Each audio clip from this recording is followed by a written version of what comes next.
Get out of my sight, you useless waste of space.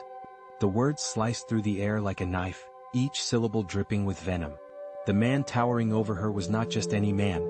He was her husband, the father of her child, and the source of her endless torment. She cowered, her body trembling as she clutched her son tightly to her chest. The boy, no more than 5 years old, had Down syndrome, and his wide, innocent eyes filled with tears as he sensed the tension in the room. "Please, Marcus," she begged, her voice barely above a whisper. "Shut up." Marcus roared, his hands slamming down on the table with such force that the dishes rattled. Emily's heart shattered into a million pieces. She looked down at her son, who was now sobbing quietly, his small hands clutching her shirt. "Get out," Marcus hissed, his voice low and dangerous. Emily's breath caught in her throat. She picked up her son, who was now clinging to her like a lifeline, and walked out the door without a backward glance. The night was cold, the wind biting at her skin as she walked aimlessly through the streets. As the first rays of sunlight began to peek over the horizon, Emily found herself standing outside a small, rundown diner. The diner was warm and inviting, a stark contrast to the cold, harsh world outside. A few patrons sat at the counter, sipping coffee and chatting with the waitress, a kind-looking woman with a warm smile. Emily approached the waitress, her voice trembling as she spoke. The waitress's eyes softened with compassion. "Of course, honey," she said, her voice gentle. Emily's eyes filled with tears as she sat down at a booth, her son still asleep in her arms. The waitress returned with a plate of pancakes and a glass of milk for Emily's son, and a cup of coffee for her. Emily took a small bite, savoring the taste, and then turned her attention to her son, who was now stirring awake. Her son's eyes lit up as he took a bite, and a small smile spread across his face. Maggie watched them from behind the counter, her heart breaking for the young mother and her child. "Hey honey," Maggie said, approaching the booth with a kind smile. "You got a place to stay?" Maggie asked, her voice filled with concern. Emily shook her head, her eyes filling with tears once more. "Well, you can't stay out on the streets," Maggie said firmly. "I've got a small apartment above the diner. It's not much, but it's warm and safe." Emily's eyes widened in disbelief as she nodded, unable to find the words to express her gratitude. Maggie reached out and squeezed her hand, a silent promise that she wasn't alone anymore. Emily sat on the edge of the small bed, her son sleeping peacefully beside her, and for the first time in what felt like forever, she felt a glimmer of hope. Maybe, just maybe, things would be okay. But little did she know, her life was about to change in ways she could never have imagined. The waitress, whose name tag read Maggie, returned with a plate of pancakes and a glass of milk for Emily's son, and a cup of coffee for her. Emily's hands shook as she picked up the fork, her stomach growling in anticipation. She hadn't realized how hungry she was until the smell of food hit her nostrils. She took a small bite, savoring the taste, and then turned her attention to her son, who was now stirring awake. "Here, sweetheart," she said softly, cutting a small piece of pancake and holding it up to his mouth. "Eat this. It's good." The boy's eyes lit up as he took a bite, and a small smile spread across his face. Emily's heart swelled with love and relief. For a moment she forgot about the pain, the fear, the uncertainty. All that mattered was her son, and the fact that he was safe and fed. Maggie watched them from behind the counter, her heart breaking for the young mother and her child. She had seen her fair share of hardship in her years running the diner, but there was something about Emily that touched her deeply. She could see the pain in her eyes, the weight of the world on her shoulders. And she knew she had to help. "Hey honey," Maggie said, approaching the booth with a kind smile. "You got a place to stay?" Emily shook her head, her eyes filling with tears once more. "No," she whispered. We don't have anywhere to go." Maggie's heart ached for them. She knew what it was like to be alone, to feel like the world was against you. She had been there herself many years ago. And she had been lucky enough to find kindness in the most unexpected places. Now it was her turn to pay it forward. "Well, you can't stay out on the streets," Maggie said firmly. "I've got a small apartment above the diner. It's not much, but it's warm and safe. You and your boy can stay there for as long as you need." Emily's eyes widened in disbelief. I can't ask you to do that," she stammered. "We're strangers. You don't even know us." Maggie smiled. "Sometimes the people who help us the most are the ones we least expect," she said. "You're a good mother, Emily. I can see that. And your boy, he deserves a chance. Let me help you." Tears streamed down Emily's face as she nodded, unable to find the words to express her gratitude. Maggie reached out and squeezed her hand, a silent promise that she wasn't alone anymore. Over the next few weeks, Emily and her son settled into the small apartment above the diner. Maggie was true to her word, providing them with a safe place to stay and even helping Emily find a job as a waitress at the diner. It wasn't much, but it was enough to keep them afloat. Emily worked tirelessly, determined to provide for her son and give him the life he deserved. She woke up early every morning to prepare his meals, take him to his therapy sessions, and then head to the diner for her shift. It was exhausting, but she didn't complain. She was just grateful to have a roof over their heads and food on the table. But despite the stability, the pain of the past still lingered. Emily couldn't shake the feeling of inadequacy, the fear that she would never be enough for her son. She had been abandoned by her husband, rejected by her family, and humiliated by the world. She felt like a failure, like she had let her son down. One evening, as she was cleaning up after the dinner rush, a man walked into the diner. He was tall and well-dressed, with an air of authority that commanded attention. Emily didn't recognize him, but something about him made her nervous. She watched as he took a seat at the counter, his eyes scanning the room with a calculating gaze. "Can I get you something?" she asked, approaching him with a forced smile. The man looked up at her, his eyes piercing. "Coffee," he said simply. "Black." Emily nodded and quickly poured him a cup, her hands trembling slightly. She could feel his eyes on her as she worked, and it made her uneasy. She placed the coffee in front of him and turned to leave, but he stopped her with a question.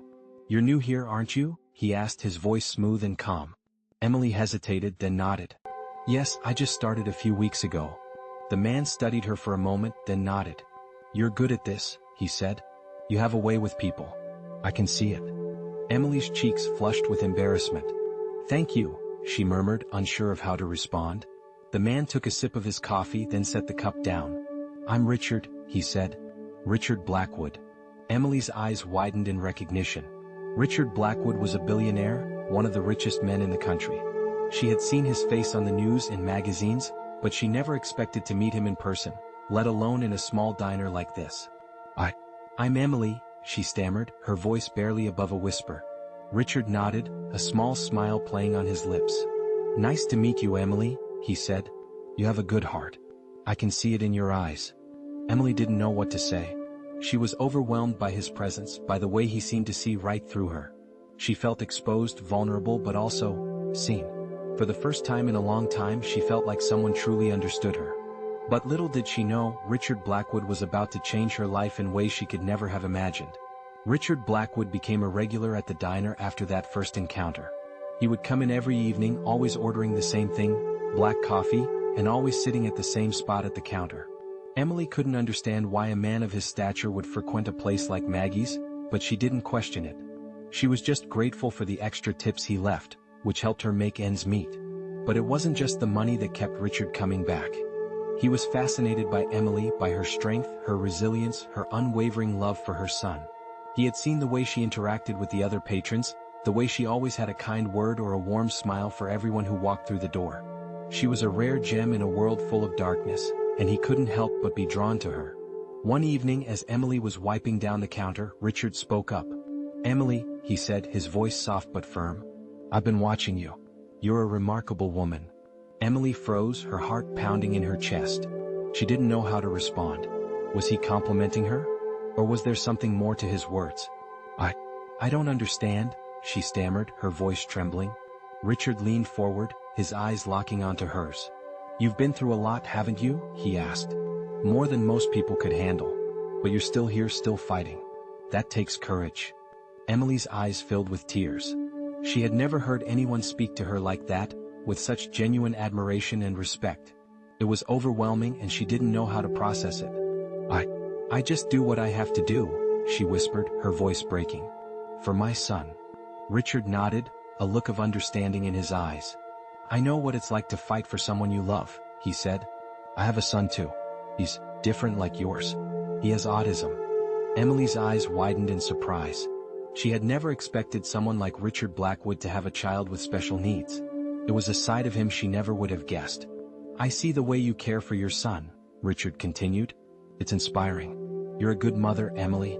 And your son, he's lucky to have you." Tears streamed down Emily's face as she listened to his words. For the first time in what felt like forever, she felt seen, understood, valued. It was a feeling she had almost forgotten existed. But Richard wasn't finished. I want to help you, he said, his voice firm. You and your son deserve more than this. Let me give you a better life. Emily's heart skipped a beat. She didn't know what to say, how to respond. She had spent so long fighting just to survive, the idea of someone offering her a way out was almost too much to comprehend. I don't know, she stammered, her mind racing. I can't just accept something like that. I don't deserve it. Richard shook his head. You do deserve it, he said firmly. You deserve happiness, security, a chance to give your son the life he deserves. Let me help you, Emily. Please. Emily looked into his eyes, searching for any sign of deception, any hint that this was too good to be true.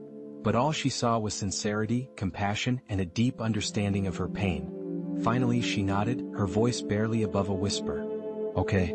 Richard Blackwood was true to his word. He set Emily and her son up in a beautiful apartment in the city, far from the rundown diner and the memories of her past.